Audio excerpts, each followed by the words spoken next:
Hello everyone, my name is Vijayshree and Electrical Knowledge in Hindi channel में आप सभी का स्वागत है। तो आज हम पढ़ने वाले हैं कि जो हमारे पावर स्टेशंस होते हैं उसमें हम डीसी जो है क्यों जनरेट नहीं कर सकते हैं। पावर स्टेशन में डीसी का जनरेशन क्यों नहीं हो सकता? Why can't we generate DC in power stations? Okay, so let me start with the basic of energy conversion. यहाँ पे जो है एनर्जी कन्वर्जन के बारे में देखते हैं। तो एनर्जी अगर कन्वर्जन की बात करें, एनर्जी कन्वर्जन की अगर बात करें तो हम क्या करते हैं, इलेक्ट्रिसिटी यूज करते हैं as a form of transmitting energy.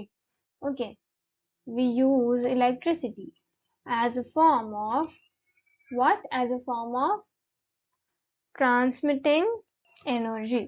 एक ट्रांसमिटिंग एनर्जी के रूप में हम उसको यूज करते हैं इलेक्ट्रिसिटी को, बिकॉज जो ये क्या होते हैं, it is the most efficient form of energy transmission. ये एक बहुत ही मोस्ट एफिशिएंट फॉर्म है, मोस्ट एफिशिएंट फॉर्म है एनर्जी ट्रांसमिशन का।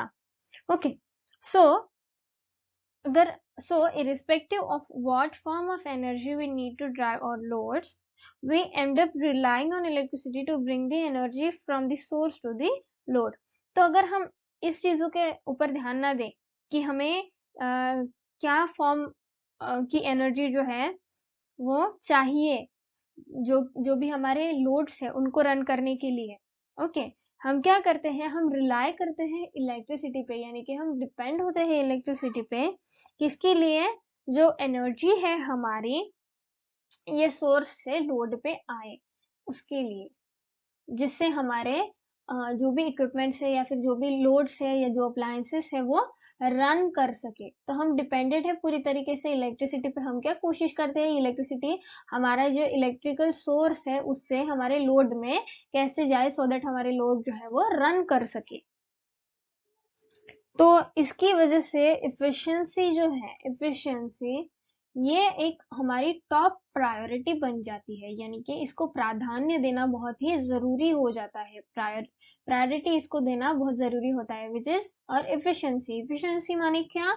जो भी हम इनपुट देते हैं उसका उस हिसाब से जो है उतना ही आउटपुट उस इनपुट के हिसाब से हमें मिले, so then will be our efficiency will be 100% and with the zero losses. okay, लेकिन प्रैक्टिकली ये ऐसा होता है क्या? नहीं होता है। ये कहीं ना कहीं हमारी जो एनर्जी है या फिर कुछ भी जो हम इनपुट देते हैं वो इनपुट का जो है लॉस होता है सम परसेंट। ओके, कहीं ना कहीं वो होता ही है। सो इसी रीजन से जो है इफिशियंसी ज्यादा होनी चाहिए। ओके, जिसकी वजह से ये डायरेक्टली इम्प्लाई होता है किसमें? To the feasibility of the whole system, यानी कि सिस्टम की पूरी जो फिजिबिलिटी होती है ये डिपेंड करती है इस इफिशियंसी पे।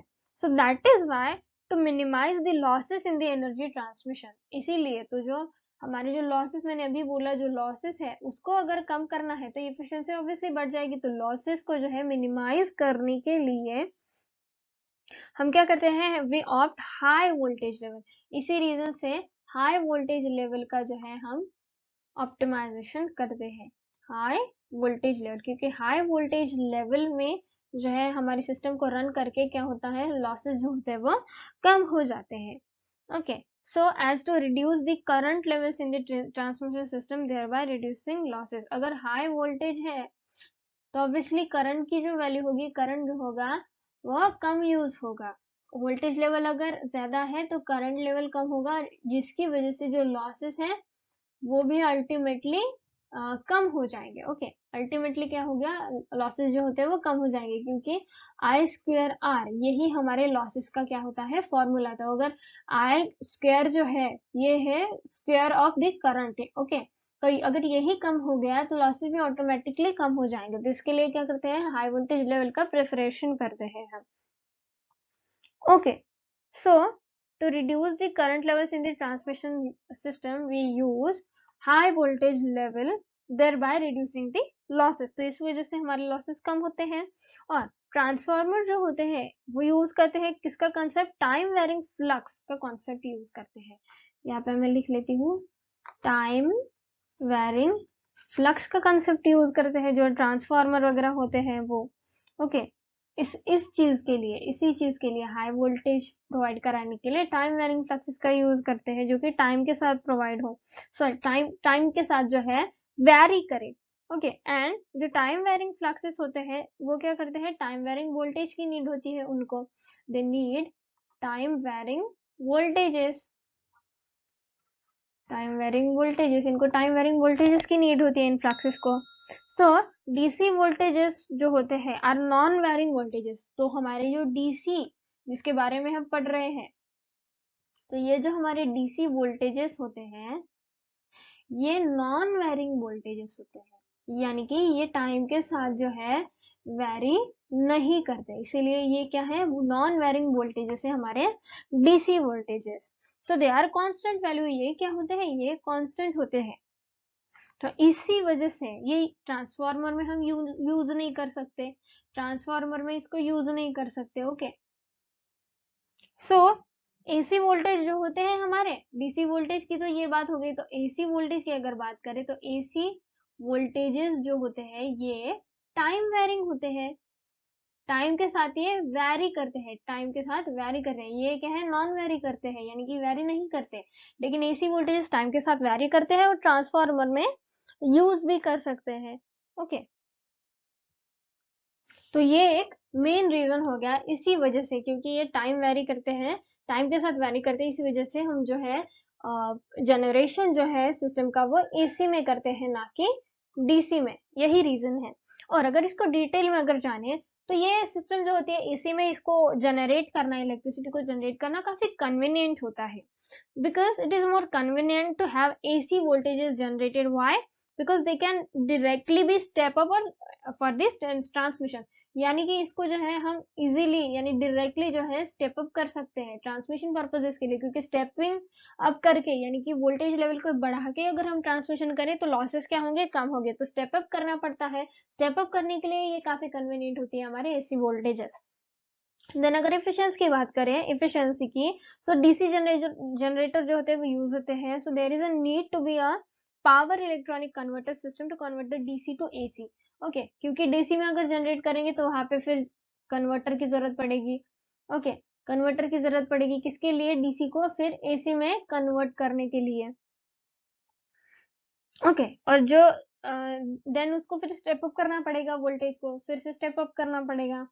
ओके, और अगर नेसेसरी है तो अनदर कन्वर्टर यूज करना पड़ेगा to convert the AC to DC again at the new voltage level. Okay, for the long transmission line.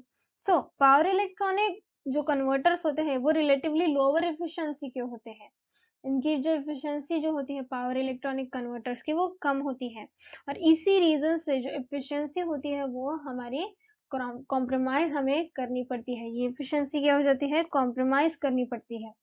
साथ ही साथ कम्यूटेशन का प्रॉब्लम होता है। कम्यूटेशन यानी कि बेसिकली क्या हम करते हैं, डीसी को फिर सॉरी कम्यूटेशन मीन्स क्या होता है, एक रेक्टिफिकेशन टाइप वो प्रोसेस करता है, जो कि हम जो कि क्या करता है, एसी को फिर डीसी में कन्वर्ट करता है।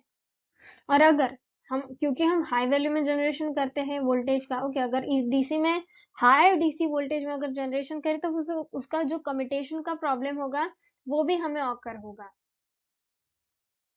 क्योंकि क्या होता है, जो हायर वोल्टेज लेवल्स होते हैं जनरेशन के इन द डीसी वो प्रॉब्लम्स क्रिएट करते हैं। कैसे, since there is a heavy arcing in the generator during commutation, commutation के दौरान, इस प्रोसेस के दौरान कम्यूटेशन जब भी होता है तो वहां पे क्या होता है, हेवी आर्किंग के जो है चांसेस वहां पे बढ़ जाते हैं, हेवी आर्किंग हो जाती है सिस्टम में।